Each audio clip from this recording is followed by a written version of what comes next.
आता पाहूया राजकीय विश्वात काय सुरू आहे त्या संदर्भातल्या टॉप 9 बातम्या। हर्षवर्धन पाटील चांगले नेते आहेत, ते योग्य निर्णय घेतील। हर्षवर्धन पाटील यांच्या तुतारी हाती घेण्याच्या चर्चांवर सुप्रिया सुळेंची प्रतिक्रिया।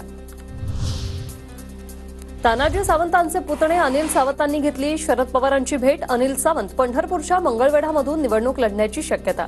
ही राजकीय भेट नसल्याची सावंतांची प्रतिक्रिया।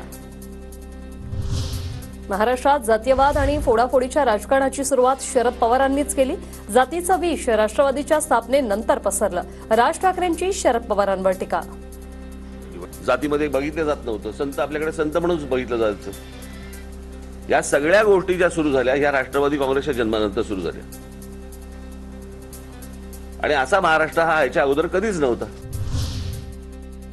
लोकांना फुकट पैसे नको, हाताला काम द्या। तसेही वाटले जाणारे पैसे हे करदात्यांचे। दरमहा पैसे वाटायला सरकारकडे पैसे आहेत का?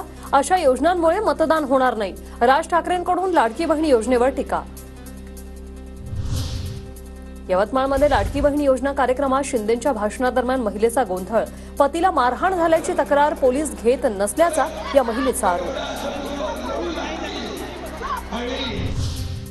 शेवगाव पाथर्डी मतदारसंघात भाजपचा अंतर्गत वाद चव्हाट्यावर। पक्षातूनच विद्यमान आमदार मोनिका राजळे यांना विरोध।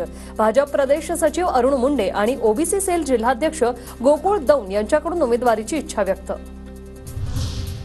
स्थानिक निवडणुका आणि ओबीसी आरक्षणावरील सुनावणी पुन्हा लांबणीवर। 15 ऑक्टोबरला होणार सुनावणी। विधानसभेपूर्वी स्थानिक निवडणुका होण्याची शक्यता मावळली।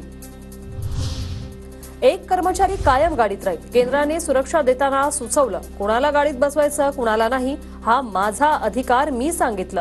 अनौपचारिक गप्पांमध्ये शरद पवारांची झडपला सुरक्षेबाबत माहिती। भाजपची दुतोंडी भूमिका। बंगालमध्ये भाजपनं राजकारण केलं, आरोपींवर कारवाई व्हावी एवढीच आमची मागणी। मात्र भाजपला राजकारण करायचंय, विजय वडेट्टीवारांची टीका।